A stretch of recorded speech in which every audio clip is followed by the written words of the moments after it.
ya fio mai am tala mai au sore tau rungo programa le va fiafi so kai programa male per sifio ka programa male maka pepe ka programa a felo ya kulo fa vai mai ya le sina mai mo fo sa mo e un kulanga fa lupe mo pela ko mo mo yai ya fa ka fa ku ka fa kai mo fi so fo mo langi ma ya mai ran be de o dia orang ngalong so mai ma fa lupe ngai o si fi mar maka pepe la ko fa lo ko mai fa mai mo wa ye lo fa lupe ngalong e maka ri ya ka mo lo fa lupe ngalong ko ya faru pe o le sifi lo inga alu lo a foi le tu sao o le sifi o matai pipi ya nga ko nga ula kala kai e faru mo i kala mai se o le maka lungu ya o ka fa bare so pra so ya la ko ma wa la ya ba ya o ke mo ka fa pe matai pe e ma no Godfather je voi dia ya makanga o pomo Godfather na tu ya ai mana tua yele o ave se o falangi nga ia o Godfather o le fata ma o mea o lo uma o ingo li o afa pergangia Godfather of all the living things the living creatures ya malo malo le o ile sia ku o fa marula ko va so ngai rangu o le ngana le ai language le ai ya le ai la ya ko ka wanga ke malo le mai ya malo le sa se le ngama ko firo i si ko ngai le o ka wa ya fa malo le ai de ye o fa pio e abel le ya so mo no palo okay de ai ya mo se me fare con nge so ako e fai a maki kiro kai mi po e fa ra ya ki kiro kai mi ya ba pro kare lo yo ko ki fa ro fa ai te sila fio ole va viole kai mi sa le ya so mi le be ya yo quiero be fa mo quiero me ma ole tu va ver le time fa tu o le ko sai le ma fa nga ko pokinga ni appointment se lo pe todo le aso hasta más ainda fio ko ki kai ku la le appointment ja o ma le appointment fa ku ele time nei ele va ver o yai o aso ia o ma le appointment o se full so kasi ala la vale time so lo ke mingi a fa o appointment se full fa ko ia va ngo se mo le kasi le luari e o fora ke fongi mi mo ke ka ko kasi ya e ia foi a me toro o le swinga o aso ia sa ka fia ka ke fongi so ke ka ma ka o aso dei ola ya no swinga nei a aso ia pi ari ka kangira ka ke fongi pi o de ya a foi le meu o de ma ia mo yo Pisga fa kawa so le ale te mi di o le la fa ka ko lo le me ka ka no ka ne fa to ko o ho e vibrate ke fo ka pa mo ai o me mo ala ofi a taila o dia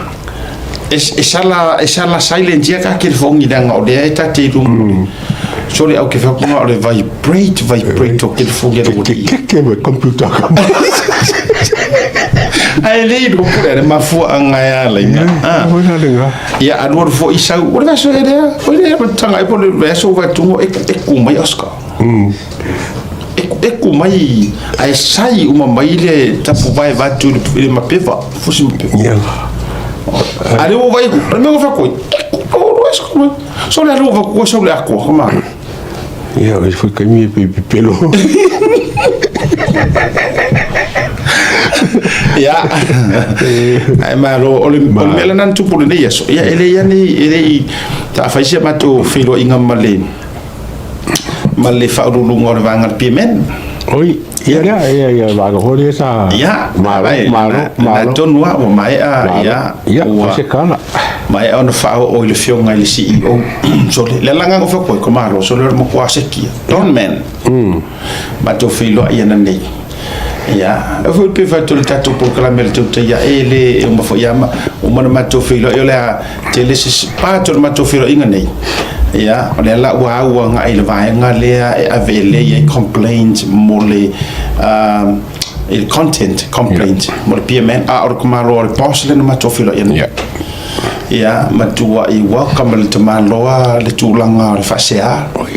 ma ole activity lo ye ma nga yon melhor konga ma na ye le new so tanga sa mo or kuma lo long kama or konga ron kinga mauti so la matua ye so I follow through we make up por kiki sa mo ai pe yo le vai nga le sa wa ve il fasea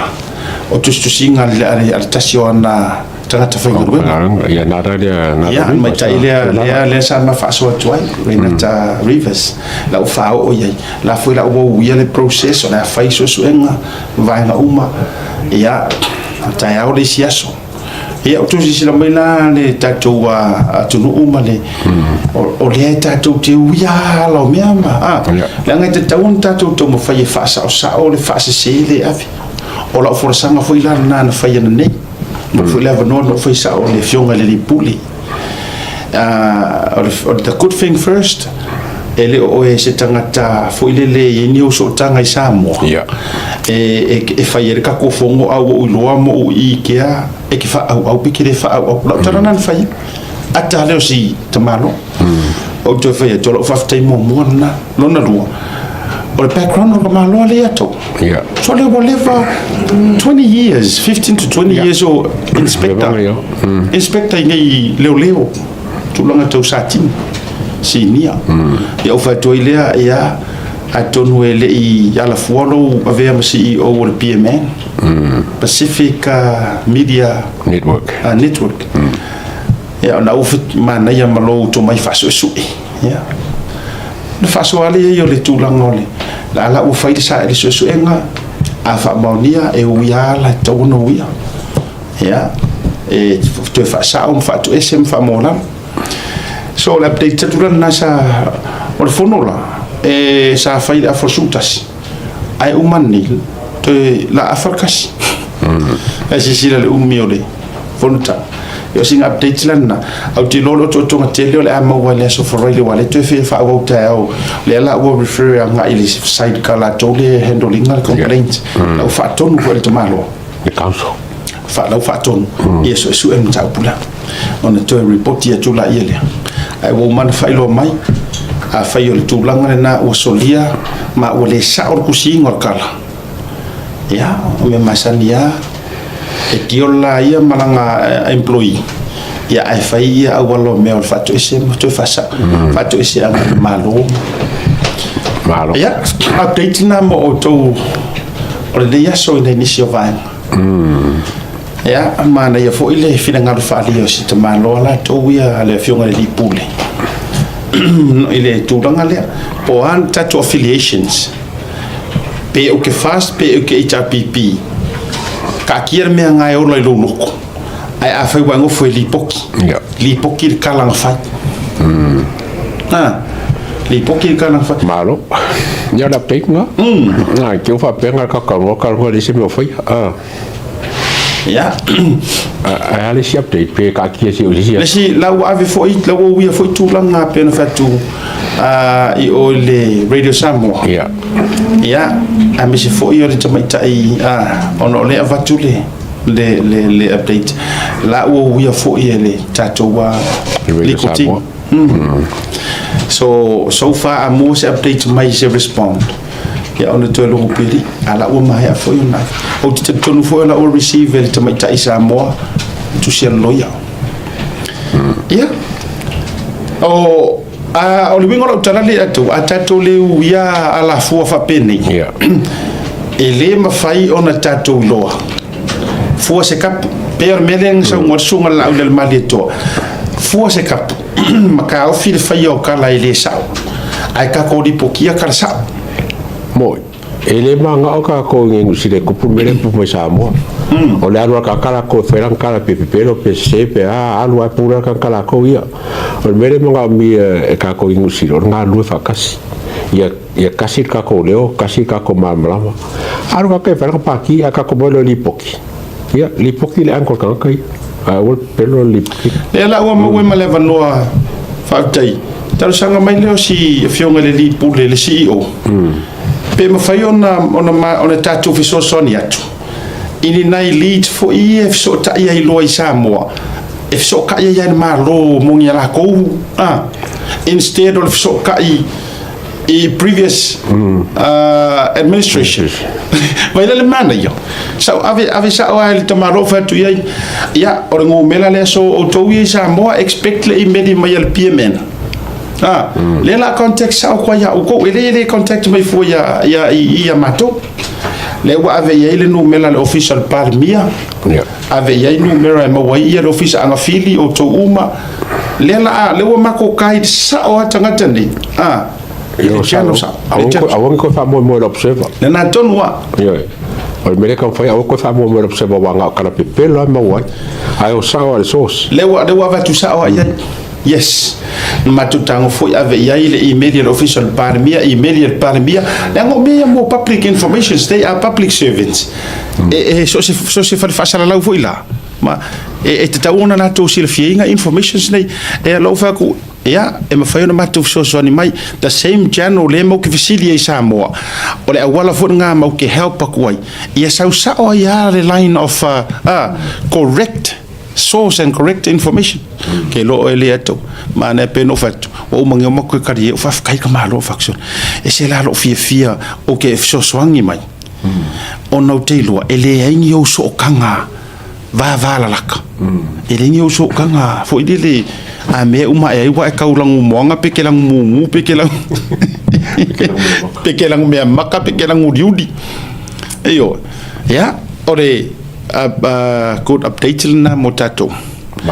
ya la fia vela si sto ina ya wa mo we male na fa mama venga o vatu lenga o tato fo fa kai kainga e keling ka ko fa nga inga fa nga iskuskala e mfa a le lave ale wa le umina o matu fontanga na matu tala noel meta o le melea o le check and balance o vagula ia a fai o leu ki so kanga anga ila observer o kanga fai fa kai nga observer now malia la li atawa o mantu ai e la male kama information mo mai I o le information so le o la o fa ka o observer fa ka o le o ke mo mai ai it's already last year no wonder why nikio ha palaru wale to yese malo si anga kulowa ame se asa no malana iyo o kusa ole famtalanga le malo ko ole mana mala maile e member fo I to ton ole vaanga fo ile le pina le nga va ko ngiri kusia le pina le ilo fa kasi si o le PMN nga me po nga ole wingo lo tara fa mai because the observer now it's privately owned it's no longer owned by the Samoan wa mau mai la karar kamaro vetulo since when I for my that was last year rongo wingo fa ka la socia fiki yes why le fa ka ka ai kusa la esa press mai pe nana tia mai makako e nga mai kusa ole ai fa nga le ngos ko ingo sangu makako ku ia pala I lava kulo ya le ai ngo sangu lava ia kusa ole menga le va ila ka ko le manga yo nga info ngo ole o fa ko inga oh my good boy now we know ale mafo anga na nga ku le vanga ya fafo ole fiki ole vaenga le la fiki le wa ile to ngo ko fa kasi fiki fa ka le observer le la nga sa ko si fiki ngo ko PPC la fo ile vai ile wa ku si la o ya tiko ya mai yes fa tu langa le sa no nei pa afa pera e mfainga nga mo ile me ya observer fa di mai la lunga pesa o mela ai sira ngi article ya o mai le ato ba vai ko pa wa yo me ya le la o mai lungo l'article l'observer international o le pina que no e unha sausa si article fa per CNN pero é pe con la article fa ngi And it's all about wakakoso mai wasaule Federation of Media. Ele kiola ele o malama banga ka ko nganga ele o malama ka ko kususinga fa samo. Yes. Menga le ngale ya manga ia ka ko kala ifa ya ko. Onga ele malama ka ko kala ifa. Do wa ele ila ho langa ng samo. A ke pole la banga ia ka mai ko kamera Jerry o Jerry depo ya.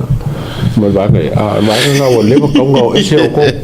ese o ko mare a kula psebala ko ye bande ka kala mo na korani aya wa umana wa avela utarusanga tulo wa fo fa ilo atul menne once ready yaima o ke ile fionga minister ole a fio mai fai no approaching ia le fionga minister o tourisi o ia fo o se sui mantole nephew o sano malifa ia fata Ryan o mai ona o ka ko e alu har su enga o ponga ki o mere o fa tai mai le fionga ia ile minister por fai puleo o sanga acknowledge mai la reach out o le la fai malanga mai ni usila ile amatanga o te sema fufuanga fa malo ma to fo la fo ile panga fa vai taimi MCO ole amma waile marita to felo inga mai sa o facilisa o la vai le tulanga le ma le la o ka ngoku la au mai le respond mai tua ale mingiska fa ai poi po fa kasi mar sa ngonga le mo mai yang ngel makofong e ke le ala fa le ko mo sia ka ko amio ai ole atele lo no otonga ma ore atele fo i se saunoanga ia masisa ililinga ole a o silfia a talana na o se tala fa longo le na le o mo le temile nei wa le to ia ile ownership le observe ya tato Samoa longo winga could be financial reason ye po mai fo ngase e mo tola ngol to ina ya wale to ole ato torso le maro so fua ole to ina to lo le sunga ya savea sano malifa that's a fact o ngase le to ina wale o to ato tole le se lo pesene o na ma fo va to fa fonga le tunu la na le wa fa pia ya no wandala o se ka ko wa mi ole o pu le au fiki ia o makuaru fa sa o roi lo mo fainga okay mo ka kia le baenga le ali ya ona i motunga afala na le ua ona i motunga afana o le na mo mai sia ma to fonu tanga le nei aso ya asi o ka ko kilpea ya le na o ko nga poko le anga la bala ngai wale ngo searching le fokangi observe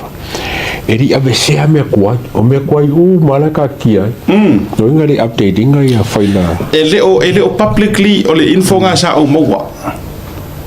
I don't know pe elaute musu ko nga me foi le la pe e kingo maya e sau manga ye ro puna ele temile nei e foringa mai o la tino ya e sau a o le leo ya ko po la le wingo na famtela usa o la kingo maya o le observers ko ingo sango marifa a wale to yai se malo si anga yes ele o to yai se isi ole ainga yes completely ele o ko yese malo si anga o sanoma e tu tonu le pepale ko se le ola ko fa ngale ngo yes mar ko duo le piola pingo le muspe ha ko o punan fa ngane si va nga si ma to fonu usa ole me foi la nga pole as much as it fika ko nga ka observer for example o kau ke mafau le legacy kau ke mafau le ile kala anga mai ngon newspaper le ala e makua drive le ala e blind blind sided ai ka ko ma e tato tangata yo publia ile nei tai usa le wa ave ya fa pe ya o ka ko o sia ka ko wa mi o like drive mai sa mo ai lilo ya wa ya le usia me so songeli jos wala ngala ka wali jos a me inki ya le la wa fa ko le la wa mo i ma le inform va vela e tasu e so ya le wa le la wa fa pi fa ngi fo make sense lo i le scala observe le jos Nanga mau ai po ile fai. A tau silsila le yala ia le ala ufa mauni le skala le Joas o le foi tau silsila e nga ole observa le kusia la ko atiko le fakakau le kuringa o la ko ele o koe pisa mai ia le talamua ele o koe kea ia le klopo ele o koe kea uma ia ngisi e o le savadi ai nga ola ko wa le ala kea pe ko la ko ati ko songi ya nga foi ko kia ko lu so la ko na la to ku so le wo ko yo mai ala ko atu la se situ le tio le mafaina fato ese mai le fa ko se foi kam a foi fa ko le ki o le la sa mo make sense le tio le fi fa ko ese le fi giro ka ka feel sorry ka ke feel sorry le usi kontila ye ku lo wa le kuskusi wa ke lo ai wa ai a fio ki fi fa ko ese ma foi na ngala lo ke lo le va fero lo ai ai ka feeling kia ami fa ko se Usa le la fio ki fi fa ko ese wa matua ta o fi maua le ngikia no ele se o ka ko pout down the parmia o ke ro ayo karangonga ya o karangonga ya le ayo ma fo fauda fa fo la sa ma la ke le ngai fa ma ngi le wa le ke fa le CEO le fa kalanga le no winga o la inga uma sango la o lo fa nga do ngia eu wala ku ko o ningo ele ko o ningo lo nga fa nga o la ingo sa a foi le tu fa tu ai awa ana osto ina lai tu lo wa mama wa alla tu ai ngai wa leva na fato esi wa leva na fa sao ia e fua lai fa ma o man kusi la ko atiko ai sau lunga le fai lo kusi al pale mia fa se mankua the next person e mala malama ile faku al pale mia o langa fai lo kusi faku e mala malama umai me ye operating sau wale si ngianga sau kali ese a faku ese le ai ko e fo ia kuloa mar pare mia which is ole or kanga kale le ia ile top job pisamo ko e fa sa o mar observa o faku ese le ai ia wala vai ia sa mo e fai mapinge fa mal e maku asise ia le okiri Olha se vela me Maria. Olha se me Maria. Ai longa mo la kuskale ia la la lo lenkia. Ola ko kogira ko lenkia. Ta sila na fari lo lilo. La sila. Fa ku kasira nga fari lo lilo langa e peye fodinga mayo se tupua na tia le merea. Peye fodinga mai se kupua nga kia. No. Jole. Ai a fai la. Ya la fa kula kala. Ya. Mana tua la le tu langa le yai ile keke ele yai ya la fatu. Or kamale ole misio. Le lo ia fate tainga. E watato ilo umale matua HRPP e feo lolo isilo ia ye kau kei longai. E ia la ko affiliations. Ai to te sila ai sila fora kamale. Matua i obvious ale HRPP. A olea e no nofo e malea masitene e a inga nga ile vai nga le newspaper olea la lubing all up tala o kama ya le misio le ala ile puli o kuila epa o le nano fo yetua e fainga ka fo inga kalia ele fiki le po le au inkia ia le malo mal pale mia fo le anga ilonga ma fau ilonga lava ma fau we still hold the power the power of the ilva vai la o mentality le fai observa samo make ia mai mele le wa makwa fai el observa le fa au malo le fai li mongi ma le matua fa ma ale fai ku le pa wa ku kusal le la ko mo tau si mai ele ma fai nga so nga fa ma afa pe ku lo wa ka u fo sango ele ma fai nga so nga fa ma afa pe kanga ka kongu yanga newspaper because they were never ever fungale allies ma le HRPP before ai se wa makwa sui vave ai kai mingi o ko se sila po le ar fa yak mai e ol parmia le u fa ku wai lor me ko fa ai fa ma ai akiri nga o au mai le international media akiri nga o ai ko e kusi ma la ko a le mela pitu sili na mali e o screenshot mai de le lokoa anga media ai mai front line mai ai la to headlines o vai tato ia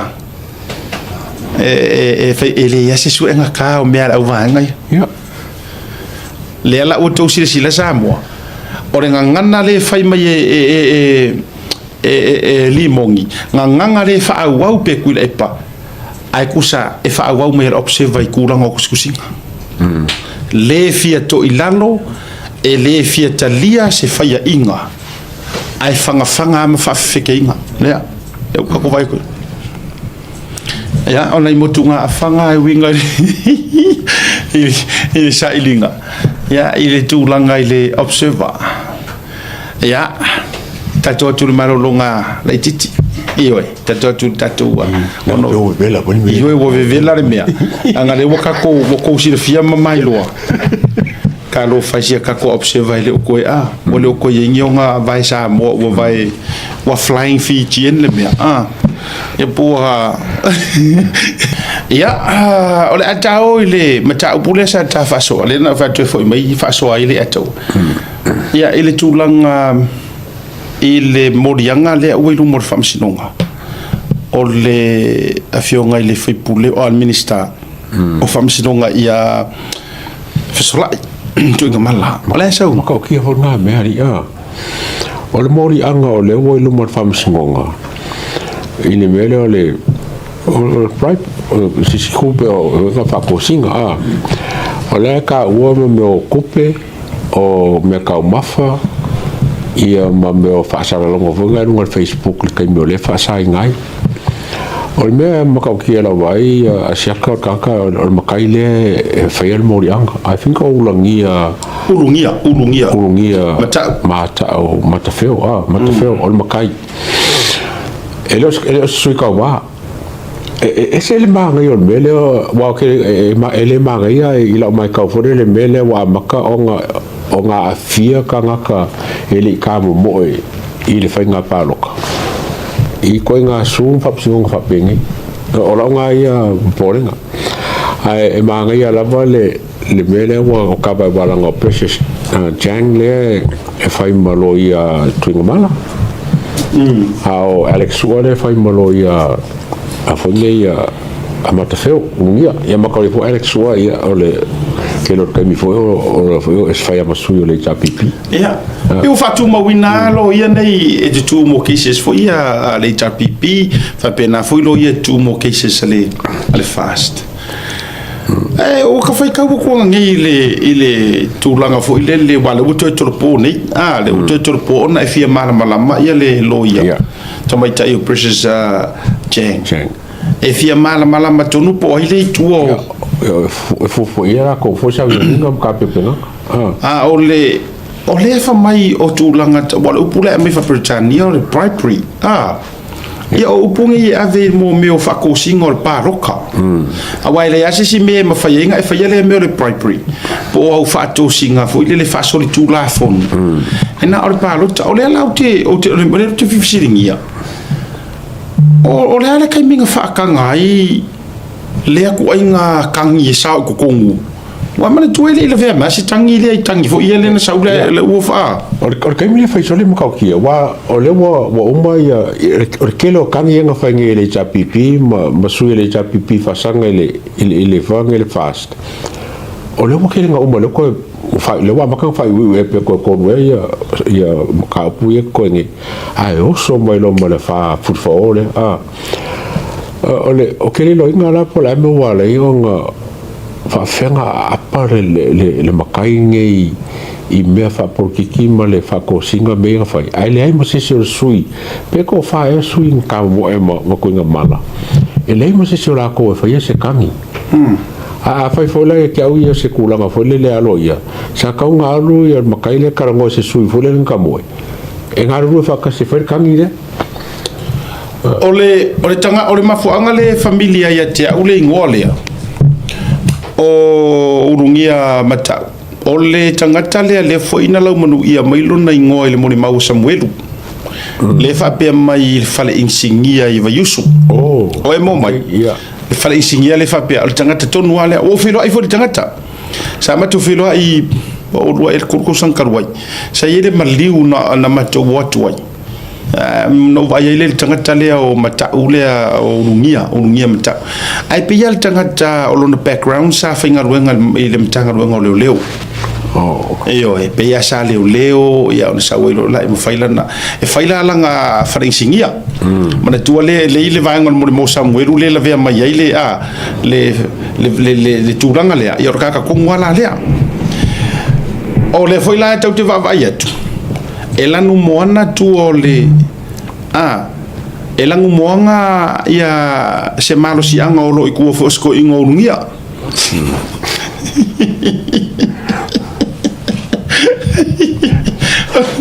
ele winga laptal au te fai atu nei mau tangata lang moanga pakoi taku o ngia mo tai tapipia mem ni non naia ai nano fai atu o le o mai awa vai ngol prepare le na tau o kupe ma me ai ma me o afonga nge fa sala no Facebook ala e le fonga le ka mi fa nga kai foi fa sala wa ngo ki kilo e Facebook afonga ko nga mala kilo vai se me ngo a fienga va ala na tonu o tangata fo ile o lungia matau Sata mo I le HRPP lo fro kasi. Lo fro tasi. Sata mo Paula merle ka kero lo por mior paro karen ke ngor paro koro no afirmo. E pose le lo pose kangi fa sanga lo kasi. Le pose kangi lo kasi. Ole mi gana lo te vai tu. Ole tau te wa foi ngai se kangi dai petition se ngarungi. Le ai le se me. Ya na. Sabe al psikila sabe wo so ngai kai. Oi ko ngai me wa e ka mo fua ku le pa ngai foi me ngai. Ta ka ko fu le mele kupu ya ngamla uru leota. Aka ko fu mele kupu ya ngamla uru. Ole ngofo ia ai fa oso ku le pa ma le tapipi o foi le kangi le foi ko ke pisa ia. Le fora ko foi ku le pa. Kasiria kama ku ari mongi. Ni oi. Al vai ngare. Ya. Ole e te lolo na fata wo nei mea ya wale si tato tu matai nei po fia si ko sa I mai po fia ko paro kare le fa yer ke si va ke venga lo ka ai na no fa yetu ole a nga fo yo le fa yo cases ngai e tau fia I foi dele ma fa ala talata uma tu tanga nei tai le official from sinonga ku ku yo more case ke le le sa mu mai That's why tu sort of ataua umo nei mea o le faala talata uma tua yo le vaenga le awange ia ruma mausesi awange ia ruma mausesi foi le sa vai le mai uma tangata yo kamari mongi yo que como asiaka ele que kai foi un yo pega o limão se longa fai aku le pos ya man tu langa pia or kamare lenga la vea mai fo I lenga yele ka vale di mongi lenga ave ya inga lenga man tu fai singe ko ngale ka vale lenga la be ko lenga fa pena la vea io man tu langa o mori maua Samuel man tu pe ata to waru peli potile mori mau Samuel lo no winga la etele fo se tu langa taua o le to faurungia ile ata o me atol nei e te lea ma ele so nga fu yurungi so na fai nei mea ya e au no ma se pena o se malo si anga tele o lo itu atu ya ma se malo facilio ro ko Uso que le hice morir le pio que ele oiloa po se awala le po se awala e mawai malaku que o vejo fe qua é uma boa malaco awala nga e ainga umar vai ngale e ainga mana tu foi o limoni foi tasile tangata na sa foi si vai temi fa mai la to uma mata feo la to uma le au swafa mata feo lo no winga la ia pui ainga tu lo le ta o swafa mai moteli sala fai ya o le la le si ta tu li pere case e pe na fatu le mate report ya tu wale tu langa o le wata oto ye la botalia ele loia ale vaenga o lotangi ya le sunga ya Alexua la botalia le tarsanga ale loia le tutite ya yo ina to tolo itu ya ai se I kau kilo po I kungu ye vala yo la kofori ya ma kau li hoi la nge fa bella ko karia e kau or karinga o ele o la so ba sule inga ye fo ele le kali boya le aloya ale fio ko ele ni skaya tungomala ai ya ai ele ole o te fa longo tu e tala le pa mai tutu la e mo le ngwa wo vai ko ari ka ngakali pe fa mo I ma fsiri mai e fa pe o tu ia li mo I ko kuile li mo ma e ser menga o I mo depa ya au te lo le la matana fatata e lo la va I se la me mo ile musanga la fa awana o to wa tanga to la malanga lo ia sa mo le sa wer va aulia sungal pa le mia fiongal fon vitalai le la vai tu le masi mala malo ai yar maliu nga o ye wai e faile le family service le sounding or maliu ai sen mel tanga te ula to sto ino tu le pala mo tono yo fatu na tanga te ya wala va ya o ki maka ya o ki de va ko runga la kasko inga ai me tu ifo mai choli ai wo tau de tele al tangu ro to ino lo teno fu ya ai tu e merga karaka la ule va ko runga a ver ver fa ngol por kikia o so kongu la el maka o polungia a lai pa foi a fato me akama se ai le eu so ko saukia o yo le era kala le o e fa longo tu no fai mai tutuila e pisa mai au ku ila fa mai o ta la ia o bolia o ke ro pega ko fa longo kala ida mai o le fionga le pa mbia o mo monan o tu no o mo mutu ma vai lu yo le ban kala e ku le per merna le kala e ku le per ya lui I ku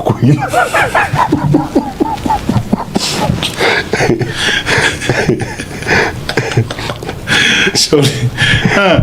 ya ole e se fo ia le matuti ole tu inga tu ina ya saulo mal vela observa fa mai le kaunga palmi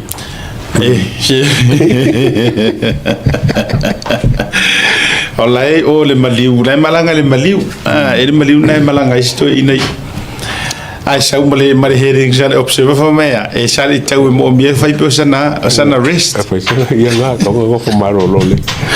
ai o ai mo ka mo foi sa mo moisa ta ko ma me ia fingole fingo se passport fingole ne o vai tu le post le fale tu o le tamalea ma lia na share mai tangata ia tia fa tai wa e lenga sama tapisa tu ia na nafi isi avita vale lea ya moni fa maoni e le o se avita vale na filifilina e le fionga ministero yai o le avita vale sa fa nga mai ile taimi o le fionga ia tuala le sui parmia ai nga mai dar kanga ka ya kia o le post station to onua matua fa se ya le fafingi a upula ye o te fia kulikulia ya ai ma wo fo sina va no ye sitina ya pa wa ola wo limo leo ya tatia fo ile la tonga duenga mtula uma ai ya ni information se te fia o te fia fa so ai ilungo media ya ma we're open ola upunga nga kaula ia ima adu ia u va ai le fa ile tusu singa tina fa pe mai you know ole fo okay loa nga set up oi na vai e uma ko su e akule le fo le post le fingi ya mana tuala it's out in the public mo tangata uma ai fa pe or finangalo wa or fingalo le tina ia fa pa pe or par fe kikiri langa kala ia lo uma lalangi o lungala ka ka ya e show wai mai foi se pinga lo ko le nan tonu a fa pe o le e te fia mana o fa le o tele lo leo yeah then we are more than happy fa le o kele lo leo ia mo ka se fe ko ia ai la la tu singa na se uma to tango to su mai na se me tanga tia ia ano fai tawale ia yo fa pe o kalo fai e la ti foi vai nga talavou ia na la yeri tu singa al tene lunga le to luo le avtavali ia ke le nga upunga fai o telo foi la fa sa fa folo na le fia matulanga fa pena ile I telo fai tionga tangata wa avatuma tulanga ia ai fai mai langa kala o nga vai fa per kangiel fai ngor kala kengi ia ai fa mai o nai te loa nga set up oi so le lai wa avelo makaringa fai ka kala le media o ai la le nga set up ngoi fa to ina set up nga se toru ia si tatu tu pia ia wala ngai foi ku singa fa pe lo kai mo bolo mai ku samo o me so foi ku samo kai mo ke ia o me nge o ka ko wa film mas nga sau nga la kwar me sau roi lunga so ki lo ku misa ela wa tu ai lunga le vai fa fitai di sau ka la wa tu ai lunga le va ngare misa te vai fonga ia to e fiota le nei te ua ni upu sa foi ia ona tangole ai si la fa pe ona se solo ngale la fa ngale ale nala mai le post ale ala ngol tatu le media we quote la ngol ko le o le uso le po si ali si o tupu mai ile ai pe foi no foi tu le tu mo le ta fa so nafi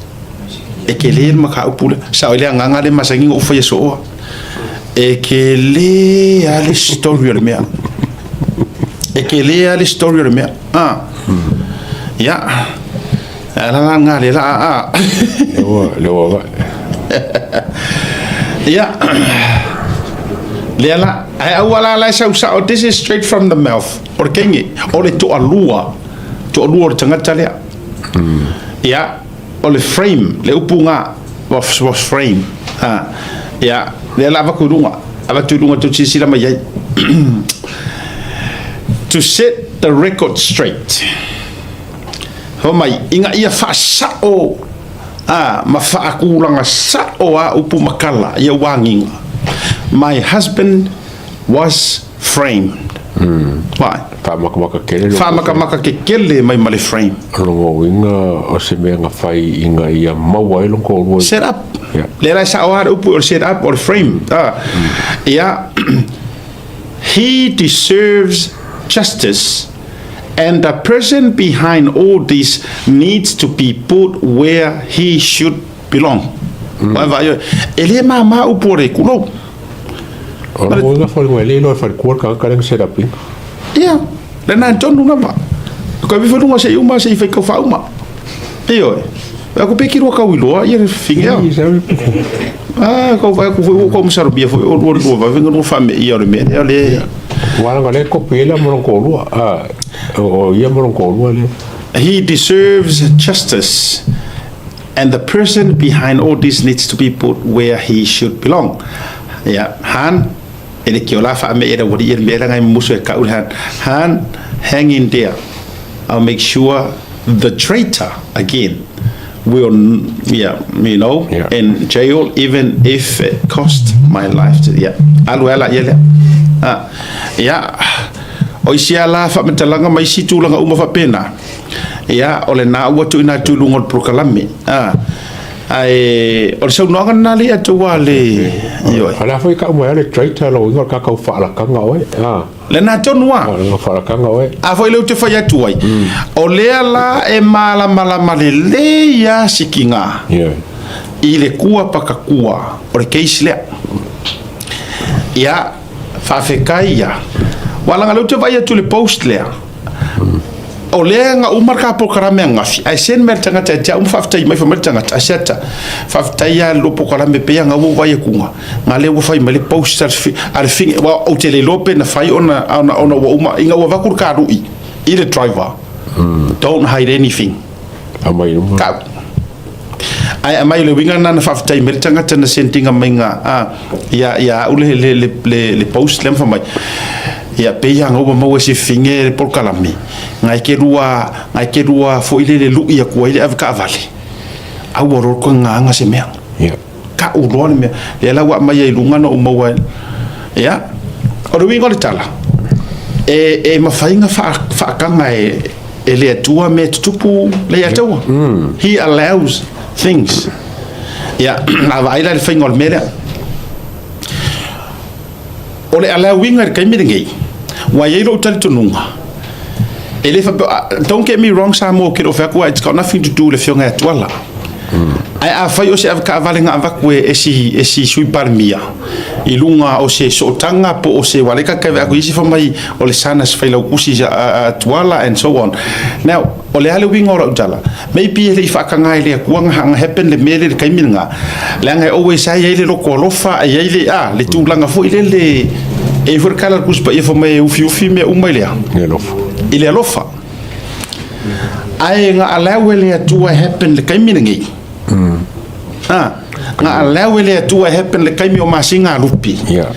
ia ave ese ile alofa fa valea le alofa fa kama le sokanga fa ai sa ile me ko ai sa ile mai le mi ko ikua mai so o se tau fa mangala na tau fa no fo le ai so le winga la fa metala yes o le la amo fu le la amo kamaria ai a fua ku lenga ma vai lenga o sauanga se on to lua ma frame oi now o le atu watu ya ao ma fana le o se sui o la ule aku alalo o la ku alalo le leia e vaku le fionga i le komisinga po le acting police commissioner langa uko ki fa pele avea ma ku alalo just like nga avea ma ku alalo ya longo ai oso ilunga le fia o longo maika le ave fo ia ma la ku alalo ma tu alalo i le fionga ya afmasanga o le ale tu alalo o fionga afmasanga ele o se lead le leile e break ai loale ele o se isi lead le leile e feso so angi kele i cases ngi la mangu ia solo ai pai malafa ele o le case ele o le mele le ka ke fakari uma iai se i maua kunga o le ala le wingo na matu alalo and I know this kasi ngo usika kia ku le history of masanga ele acting commissioner go uma usika kinga longa history on qualification e ke sira fia he is one of the longest prosecutor e ko kongo mkanga wenga leo and also e ke le langa success rate as a prosecutor hava ila ye o le tu lalo fionga fa masanga nga ilu fa langinga o te fia iai o le tamana matematia malo o le winga o le famatalanga a faia ke si la fia nga oki umai si cases mo i o so nga mea ele ka nga nga leading investigation nga ya o ele ko farmer fokang nga ila o fionga o eva ai ele makanga ruenga ngai kaimi o lo kaimi le ioi time for you to shine fa mata ele tala fea unga le sui fo ngisi su ya ale si foi temi au te tu lo o ko lalo ele va kula kele penga fa e va tu lalo or kanga kale ya e kalia ma fuku ngai a va ku ai ke ele runga ya ole hala se me ala ma fa inga fa ale o koi le ngai nana ma to fa yatu ole kelo kanga kai ngali dinga so su enga ia le nga a kura mai longo ale ka ke va ku ai kai ma ka ai fa singo me le lava mori mau ele lava mori mau ava tu fa fo le si fo ai sa fo le nga mo le si le kiu ke fo ai sa unga pe ngor ko wafi ha la le winga o tala le la wa mai sa o ai le tua le to finga le nei taimi le acting police commissioner ai amai ku sa o yar kangaka ele ngaka or kangaka pik o le la wi apiko i experience la i tu langa tau prosecutions mo leva nga prosecutor o nga ko mai ai mai ele le success rate anga ia ile ku langa o so enga so e ke sila fia la ngai ke sila fia oi le ele o ngi fo ka kom ka ruenga ele o ngi la usu si le vanga pa o i kama fu i ele nga ve ese mai a yengi singa ve ese longo ti moute longo ngai kanga ai avaku i ko kongu au ka po i ele ko kuli ese au ka po la ai ko amai ngai kanga ngai you know kamala ngai o mai pingi le su engor mele le to that's fa mai for ka advice il a fionga il acting commissioner e ko isi vai so ngawa ya le vai o le asa vai sili mo fucking ngon ngal wenga kai me ke fucking ngal wenga e le ngo intention ale ngo ma upo ke sa ngo yai ku fa ka silo wenga e wako a fa nga upu ai le singa yo wa nga yo ila le wo ba ku le wo fa masalo kulanga nga wa a masa so le menga drugs ka ko fo ka ki ke ko ngo ko por mele e ke ora fa ka ku il kusiole al fa ku o Taylor Crichton ko ke kia wa ku ele fa nga ka mo le ngesa pe fo le ska ka fo le e fa nga e mo mori mai le isa mai le si ku ma ve ka mo le isa yeah no, ya vai kele le ngo fo. Yo ngo fo ngor ku pois. O vai kele o ngo fo ngai ngo fo ili mongi. Não doctor ka kele alo mana tuele ele o fa pe o ka ko fa ku ma tele o fa tu fo ya me o firi o firi mena. Ele se firi. Leila o factor ngo fo vai kele ngo fo ya di mongi vai kele. Ele se firi. Ai man to tanga tan le o de fo ipe le melia. Ya ngor ngu vai ke le ngu ko ai ngau ke rope o fere ngu o fe ko po Las Vegas ka ko fala ia ro vai ke le o Las Vegas so o le wingo fa metalang o le mele le wutu le mai e ya lo ngona mau tutu and I feel no le wingo I feel good in the case there. Do you know why I'm feeling good? Absolutely. Absolutely. Le wakakora kalaka. Wakakora kalaka ila lore. You know, pero su engor me fui ri. Ela su ade wakaka ia kako. Ela wakaka ia kako la roko wale. Ya te ulaia. Fafte tele ya ole iltinale. Le anga ele va fela le mainga dungo uporkengi. Poltina. Yeah. Ele so onga langa olae walusa wa se feronga. Longorua. Opukaua frame ma le traitor. No wenga o kanga ka wanga faia le ai ye ka ka le wo fala kanga ia kamale. Ngo so for ngo inga ye konga ka fa vale ye konga ofia. Lumor fale oni mo. O vai kele fo. Sau armor era la gal. Kwai kari mo kero kemi. Kwai kari mo ngi mia. Fica nga sau se me sau nga ya ma le tau le o no foi tai. E fiure ile ki se mengi. E fa lata umatu yona utafa. Fatu e fa lata umatu yona utafa. E fiu keke tole ngore mele ngai ole meole ole fali lo lilo ele kaua e o mayala ko e saua na pau me ke lo mo kingo pon menga sa kama pusa mo mai kukuila pon menga la ko pika pusa mo nga etes menga ia o menga la kau o ke lo mo kingo po penga ko pika menga pusa mo nga mai ska ka kukuila por menga sa mai kukuila lo lang pusa mo sorry kiroi se de meare ale ngo fia ya fury ole meare ale la ko ave se kapuru fa fasala ya e me kapuru si e ko ya nga me ka mai au kama ke o lewa makango mafau por mea nga sal kama kukuila ma mai pusa mo ye pia mawai por mea o se fa mo mori nga mai address ma nga ya ai mawai o yele nga address mai pusa mo e yai le tangata na it's one of the sources in masanging nga faunga na fai mai na fiatia ele I maua e mai le songi ai nga fako a maua inga ua fua ia pusa moa skama yala nga wala inga ko fako o kadinga I lau fiuri so atata ngofi la tau tu fatasi so ele tanga tale ua so mai na video call ya ua nei malulu tu le ta ua so fangi ke ua korosi sisi o kua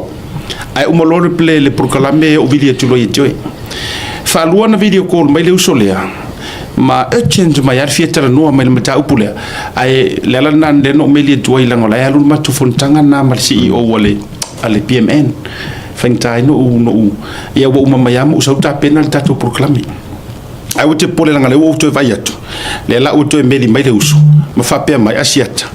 o le vaenga tonu wale na le na o fietala no atu ai ati o yana lela ia awala ke pole ai ola o le ta o volo suafa se mai al proclame le langa le tatu proclame ka ya o matulanga fa pena se isu e lele ai o le mana yo vaenga le te sau noina lono winga a faya ka firi kongeki nga I sau nganga kinga e akangia mai o kanga kalai o kukuila o markanga kalea le ko kongore o official kiuke e sila fia le o le au mai se fa mo modi eskamasia ai o le ave ka vale al mingiska le au kanga kaua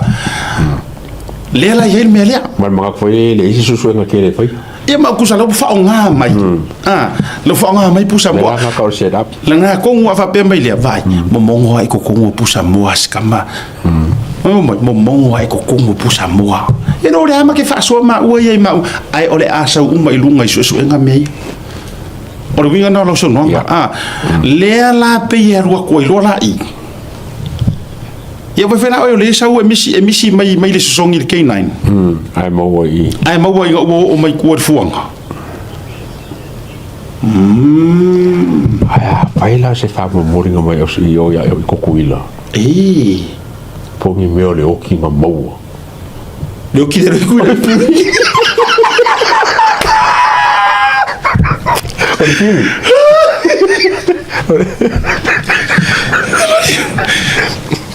pusa ia walanga afesidi e ye se ngo foi vai kele o aru doki iri ai ia le ai oni mongi ia fa ko la ko ka pusa le mo ko fa ia le famille no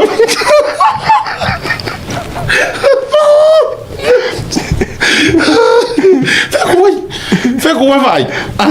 Nei mo meu o theory de ka ka vi. Passo o de ka pe ar funga ku va kasinga. Vai de I va kure. Ia vai la ai. Olai Amerika Samoa. Le tulo ele fa pe sesi olai Amerika Samoa limongi. Kuida epa. O pusa le nga mai o fisidi. Wale mo wan pusa mo Samoa. Se a mai fo ngi apatuna. al pesifo ya o le sime vole e masangi leia ia va nga I wa fa ngofo vai kele bo vai kele ma ko skamo nga ya mana tuo ka pusa mo va ko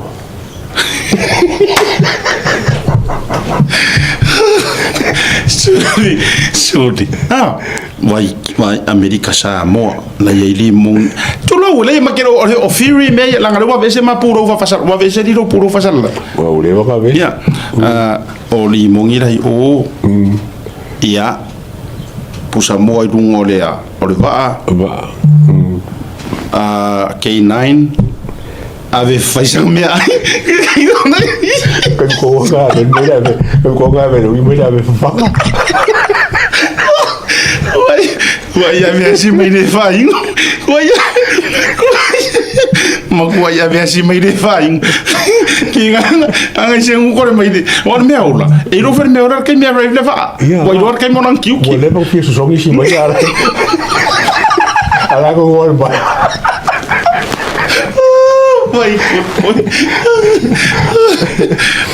ma ke kali ai ke o sao ai sao ana ko fa ya ku o ku ser ko ro kama o ku ser ko kama ka ro kala o le firi le ka mo ko ai langa e ka kau fo nga ngo ro firi le ngo le ngo le ke ngo ai ko fa ngo le ngo le ke sua fai o le sua fai fi ko i kongu me ia o le moving o me ngi so e ma fi ai sa ure ka fi vi patun so le ko ka fi mon kuwa a fai o se kanga kale ko kongu le ko I believe and strongly believe the ato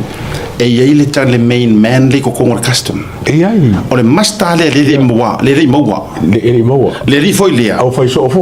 ko so le pui so isi o ri e nga moa ma o kuri la ko kama mea a le ai kami e fai le o ma fury please o fury me ye longi o le ma ua fa so we are allowed to my opinion ka fiolai ai fai o sesi e fiaro wa i man mai li fe koi mo fio fa kan mai le fi ai mai le ka ni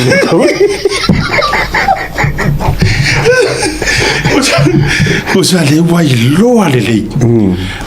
le apea o lai a mai pusa mua si ave ka vale ok yo ya o langa mai pusa mua mo ave ka vale ya o pusa mo ngai ya wa o longo kala hai mangomai ole inta lai lo le e pusa mua si ave ka vale ko i foi lo ko mo meanga ko foi lo ko ngoe fa kali ali la ka vale ming sky le si aki mai ya vai la ka vale ming sky ai a sau foi mo vai per fainga ke ro se la pingo media e ke le a meu kama i ya a media e o fa pe foi ava ku au ki el mingiska e o bo foi mo ngai le ma ke do foi o foi el mingiska ei o ma fo ka yes ma fo ka no foi mai ma fo si a si mo foi mingiska ya no fo mai si ili e sa ma singa rupi ele ya la oficina kuisi ara vai que me dá siva mai me foi ele o ele le o festival siva kama le vale so ro pe amazinga lo fa pe mai si o si ke di manga ya ku ri mai me i ore mako o ya saulo mo si morning mun mulia mangkor ka kombele fa ile ko ilo ngo o se ka ka yo oka le kau fai sau o le firi le o sau wai la yo le mero sau le uva foi diska ka fa mai e kasir pusa moa nga make it obvious ai de pusa moa vai kasia